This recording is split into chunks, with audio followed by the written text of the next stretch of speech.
اعوذ باللہ من الشیطان الرجیم بسم اللہ الرحمن الرحیم وللآخرۃ خیر لک من الاولی ان اللہ وملائکتہ یصلون علی النبی یا ایھا الذین آمنوا صلوا علیہ وسلموا تسلیما۔ محبت سے درود شریف پڑھیے۔ الصلاۃ والسلام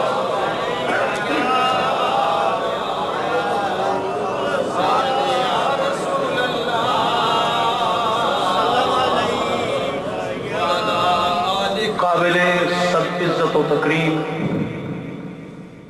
محفل کے اندر موجود سادات کرام، پیران طریقت،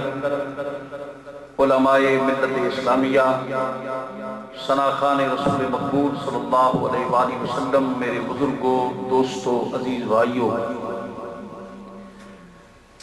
آج کی یہ مقدس کانفرنس جماعت اہل سنت نارتھ امریکہ کے زیر اہتمام انعقاد پذیر ہے۔ چونکہ میں بھی جماعت اہل سنت کا ایک ادنا خادم ہوں اور ڈویژن کا ایک ذمہ دار ہوں، اس لیے خیال تھا کہ ہماری اپنی جماعت کی کانفرنس ہے تو کھلا ٹائم ہوگا، کچھ دل کھول کے اظہار خیال کریں گے، لیکن ہمارا دل تو اس طرح اندر ہی رہے گا، پتہ نہیں اس کو کب کھلا ٹائم ملے گا۔ اور یہ ڈر بھی ہے کہ ہماری جماعت کے عظیم رہنما اور علماء کے سرتاج حضرت قبلہ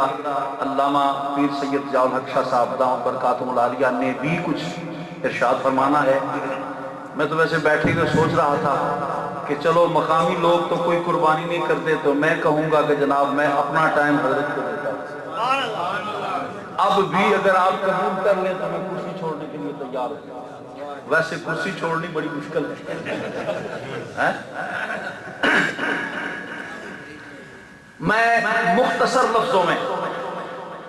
ایک بات عرض کروں گا، جماعت اہل سنت والجماعت کی غیر سیاسی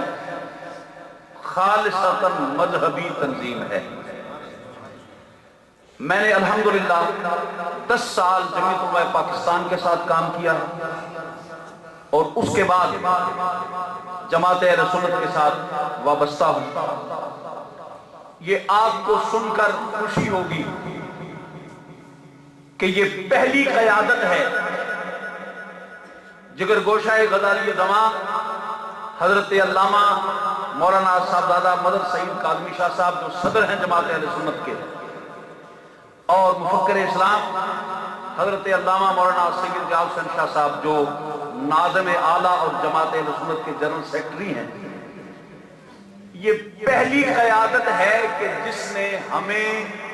سر چھپانے کے لیے اپنا گھر مہیا کیا ہے۔ آپ لاہور کالا شاہ کاکو جو انٹر پاس ہے اس کے قریب تقریباً 200 کنال زمین خرید کے اس پہ عالی شان دفتر قائم ہے، اور یہ اس قیادت کو سہرا ہے کہ پہلی مرتبہ ہمیں سنیوں کو اپنا دفتر ملا ہے۔ دل بہت چاہتا تھا کہ میں اس موضوع پر کچھ باتیں کروں، لیکن چونکہ یہ عنوان ہے میلاد مصطفیٰ کا اور ٹائم ہے 15 سے 20 منٹ، بغیر کسی تمہید کے، بغیر کسی لمبی چوڑی گفتگو کے، میرا رب کہتا ہے وَلَلْآخِرَةُ خَيْرٌ لَكَ مِنَ الْأُولَى، اے پیارے تیری آخرت تیرے لیے پہلے سے بہتر ہے، تیری آخرت تیرے لیے پہلے سے بہتر ہے۔ ایک مثال مشہور ہے، علماء کرام کی زبان سے سنی ہے، فرماتے ہیں کہ ہر کمال رازوال، ہر کمال والے کو زوال ملتا ہے، جسے رب کمال دیتا ہے اسے زوال بھی آتا ہے، جو تخت پہ بیٹھتا ہے پھر تختے پہ بھی آتا ہے، جس کے نام کی دھومیں مچتی ہیں، جس کے نام کے نعرے لگتے ہیں، جس کے نام کے تذکرے ہوتے ہیں، کبھی وقت آتا ہے کہ اس کا کوئی نہیں رہتا، لیکن اس خدا کی بستی ہوئی کائنات کے اندر صرف ایک آمنہ کا لال ہے جس کے بارے میں میرا رب کہتا ہے اے محبوبہ کائنات کے ہر کمال والے کو سوال آئے گا، لیکن تیرے لیے کمال ہی کمال ہے، سوال کا سوال ہی پیدا نہیں۔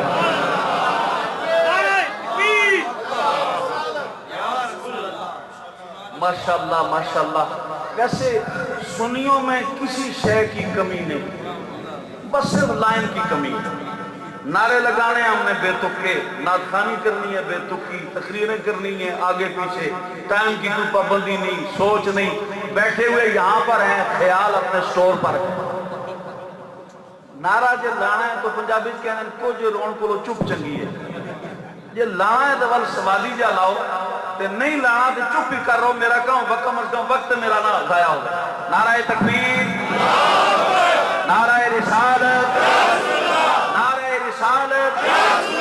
نعرہ حیدری، نعرہ حیدری۔ توجہ فرمائیے،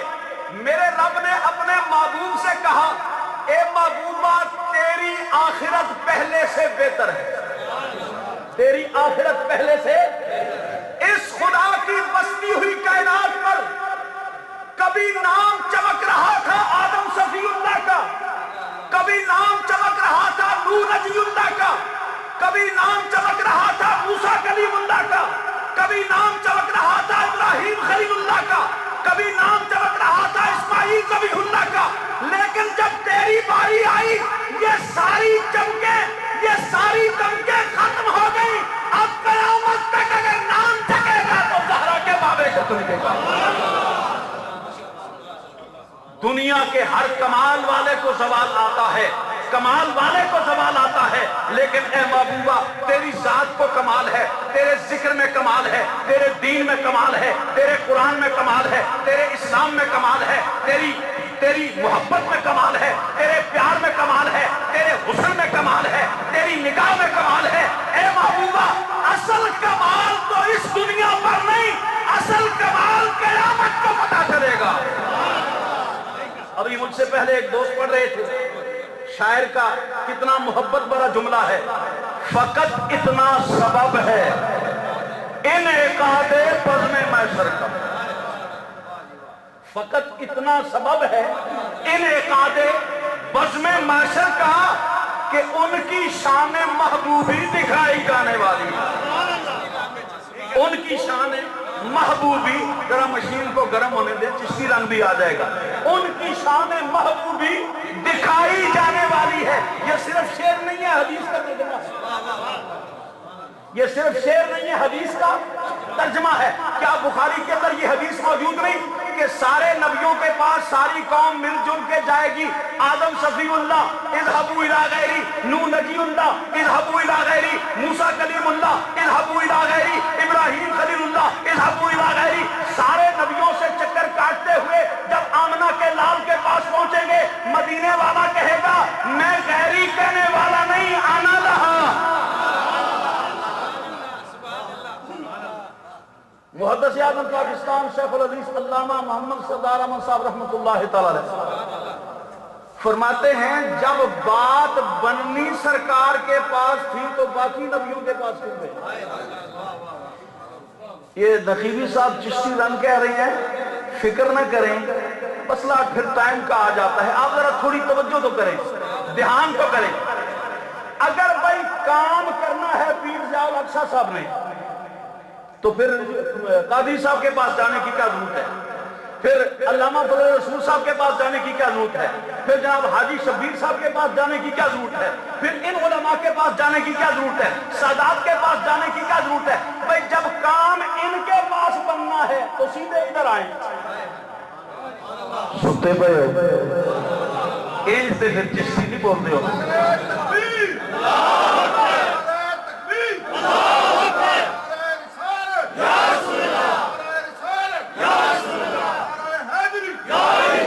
بھائی جب بخاری کی حدیث پڑھ کے کنفرم ہو گیا کہ بات مدینے والے کے دروازے پہ بننی ہے تو باقی نبیوں کے پاس کیوں جا رہے ہیں؟ محدث اعظم کہتے ہیں اصل میں بات یہ ہے